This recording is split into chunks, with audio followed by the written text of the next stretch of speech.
1. Peralatan-peralatan yang diperlukan untuk penembak jitu untuk efektif menjalankan misinya. Penembak jitu hanya membawa apa adanya penting untuk berhasil menyelesaikan misinya. Dia membutuhkan senapan tahan lama dengan kemampuan tembakan presisi jarak jauh. Itu sistem senjata sniper Angkatan Darat AS saat ini adalah M24. 2. Keahlian menembak. Keahlian menembak sniper adalah perpanjangan dari keahlian menembak senapan dasar dan berfokus pada teknik yang diperlukan untuk melibatkan target di rentang diperpanjang. Untuk berhasil melibatkan target pada peningkatan jarak jauh, tim penembak jitu harus mahir dalam keahlian menembak dasar dan keterampilan menembak tingkat lanjut.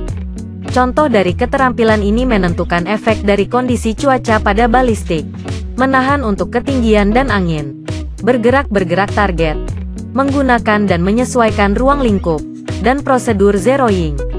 Keterampilan menembak harus sering dipraktikkan. 3. Teknik lapangan. Misi utama tim penembak jitu adalah untuk menghilangkan yang dipilih target musuh dengan tembakan presisi jarak jauh. Seberapa baik penembak jitu menyelesaikan misinya tergantung pada pengetahuan, pemahaman dan penerapan berbagai teknik lapangan yang memungkinkannya bergerak, menyembunyikan, mengamati, dan mendeteksi target. Bab ini membahas bidang teknik dan keterampilan yang harus dipelajari penembak jitu sebelum bekerja dalam mendukung operasi tempur. Aplikasi penembak jitu ini keterampilan akan mempengaruhi kelangsungan hidupnya di medan perang. 4. Persiapan misi. Tim penembak jitu menggunakan faktor perencanaan untuk memperkirakan jumlah waktu, koordinasi dan usaha yang harus dikeluarkan untuk mendukung misi yang akan datang. Senjata, amunisi, dan peralatan adalah bergantung pada mete. 5. Operasi SEO membantu tim penembak jitu dalam koordinasi dukungan udara tersedia untuk 3 fase operasi: penyisipan, eksekusi, dan ekstraksi dan pemulihan. Teknik-teknik ini mungkin dibatasi oleh jenis unit tempat tim penembak jitu ditugaskan, tergantung pada sumber daya unit. Tim harus mematuhi rencana yang digariskan. 6. Komunikasi. Persyaratan dasar komunikasi pertempuran adalah untuk menyediakan pertukaran informasi yang cepat, andal, dan aman. 7. Pelacakan. COUNTERTRACKING. Ketika seorang penembak jitu mengikuti jejak, dia membangun gambar musuh dinya pikiran dengan bertanya pada dirinya sendiri pertanyaan, berapa banyak orang yang saya mengikuti? Bagaimana status pelatihan mereka? Bagaimana mereka dilengkapi? Apakah mereka sehat? Bagaimana keadaan moral mereka? Apakah mereka tahu mereka sedang diikuti?